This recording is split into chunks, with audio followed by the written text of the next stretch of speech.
4 years ago.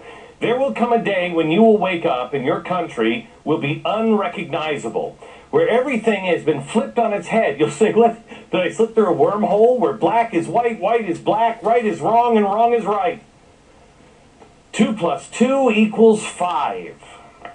I think we're here. I mean, all that's left, really, is to have creepy Big Brother watching you from screens everywhere.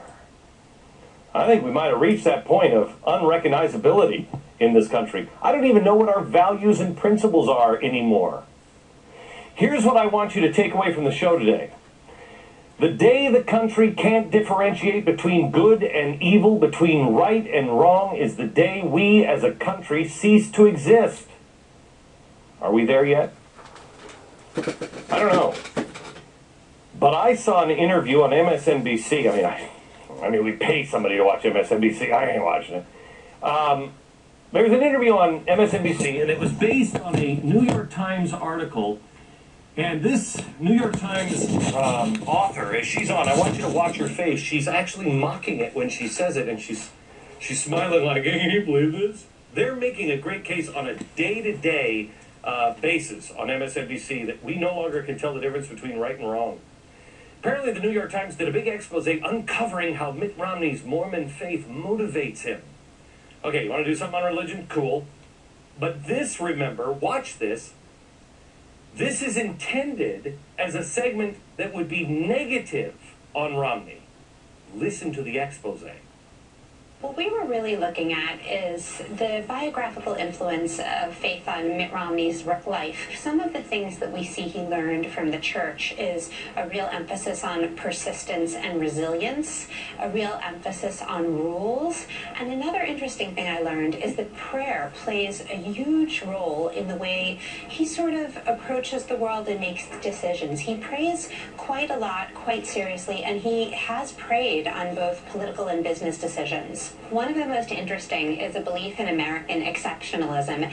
Every political candidate goes out on the trail and unfurls his or her patriotism, right? But Mitt Romney's is a little bit different, because Mormons actually believe that God had a plan for the United States, that the country is sort of divinely inspired, that the Constitution is divinely inspired, that our country is marked by God to play a unique role in history. These are bad traits? Really? He actually, quite seriously, he prays. And he believes that America is divinely inspired. Look at this. Romney often preaches about obeying the rules. There was another headline that went underneath there, question of his faith. His friends say his wholesomeness is real. And the Constitution is divinely inspired, and this nation was ordained by God to make a difference in the world. Didn't our founders believe that? Didn't the Pilgrims believe that? Didn't we used to believe that? Man, the media, one of us is in a black hole of misunderstanding. One is living in such an incredible bubble, but I don't know which ones. Are they living in the bubble, or are we? There's a loose-knit network operating in this country involving drugs, pedophilia, pornography, prostitution, corruption, etc., etc. 2 years ago, from my research, I'm convinced it's much more serious than that. It's more than a loose-knit network. It is a conspiracy. People are today the best entertained and the least informed people on the face of the earth. And that has profound... You're absolutely right that John McCain has not talked about my Muslim faith. The media will destroy themselves. We could sit here and argue back and forth about them. We could argue about, faith. We could argue about the president, whatever. But don't you think it's time we start playing offense and not defense? Instead of picking apart what they say and say, that's not true, how about we hold them to their own standards, honestly? Remember this tonight. If you want to play offense in this game, lies, smears, and violence aren't necessary. The truth will be your strongest weapon. You see, American people, you still have a chance. If you'll rise up right now, if you'll take action immediately, you can stop But this is the thing you really have to figure out is, are they right about think that America is divinely inspired? Or are we right? I believe this country was divinely inspired. Time. Our lives are based on it. How long can I play, watch TV? How long will it take to get there? How long do I have to live? And the most philosophical and vexing question, how long will this last? The concept of forever is not easily grasped.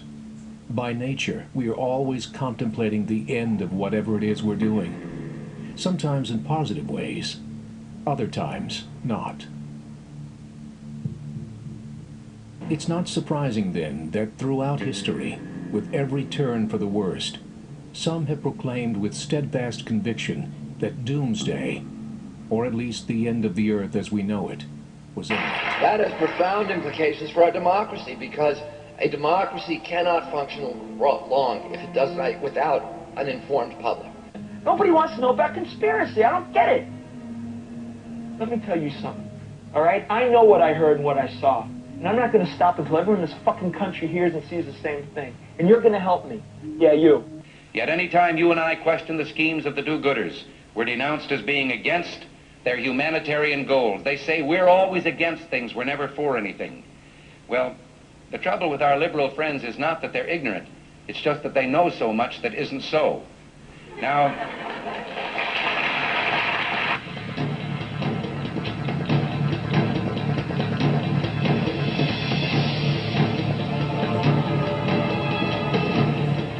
today is no exception. The Middle East is in chaos, threatening the security of Israel and the world's access to oil. Communist China is on its way to supplanting America as the world's pace setter. And the global economy continues to hang by a tenuous thread.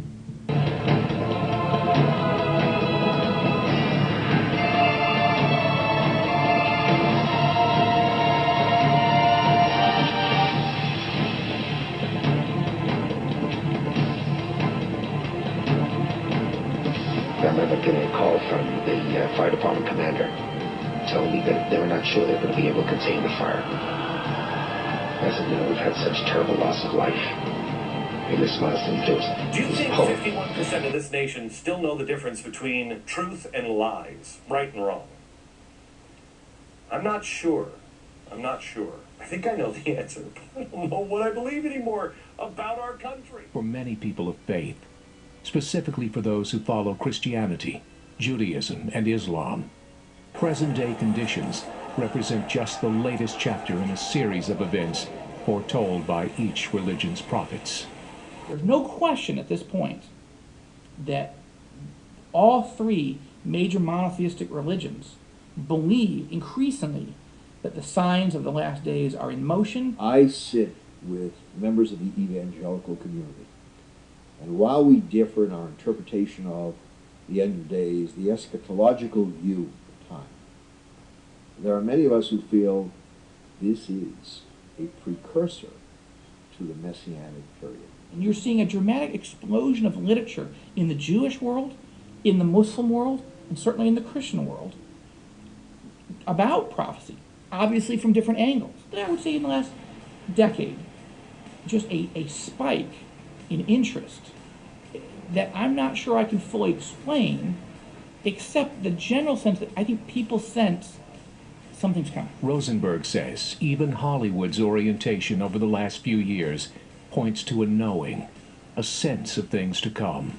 He cites as evidence the string of blockbuster movies focusing on the epic battle between good and evil.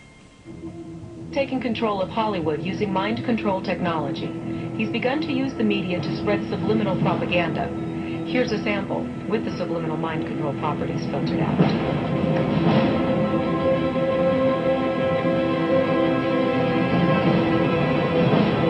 To whom are you referring? You know, them, the secret government, the New World Order.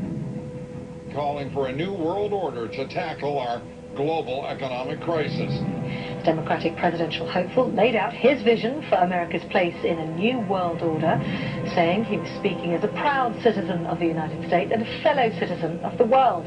Now, secretive and elite, the Bilderberg Group, which unites some of the world's most powerful people, has been meeting behind closed doors for decades.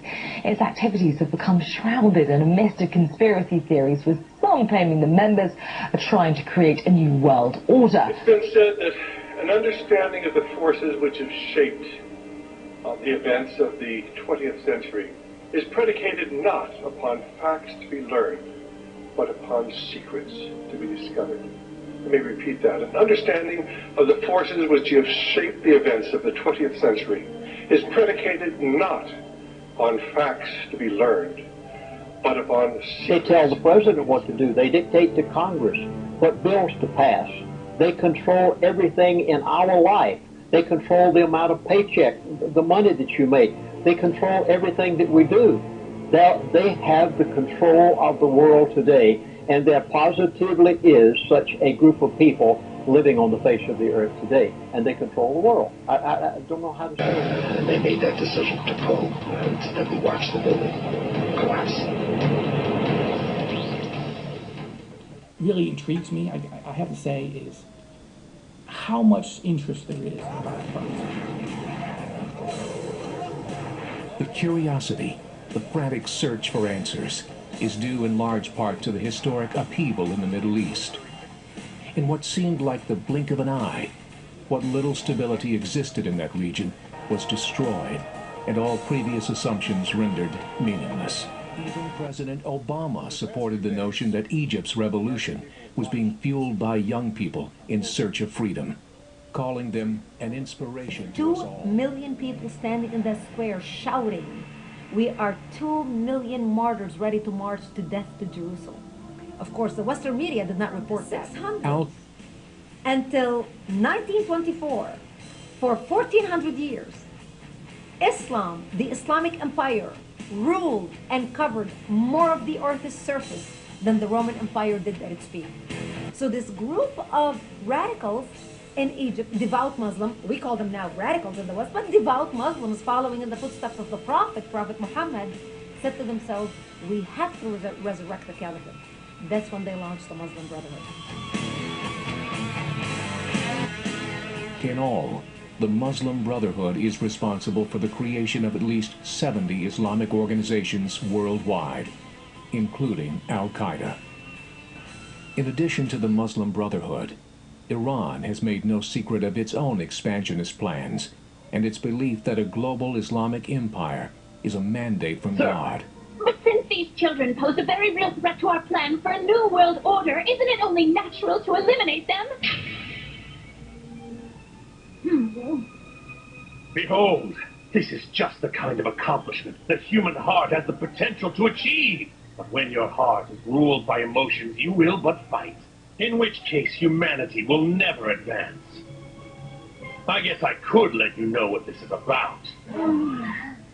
I am part of this. Team Galactic is my creation, and you are now in my creation's headquarters. Headquarters? In here?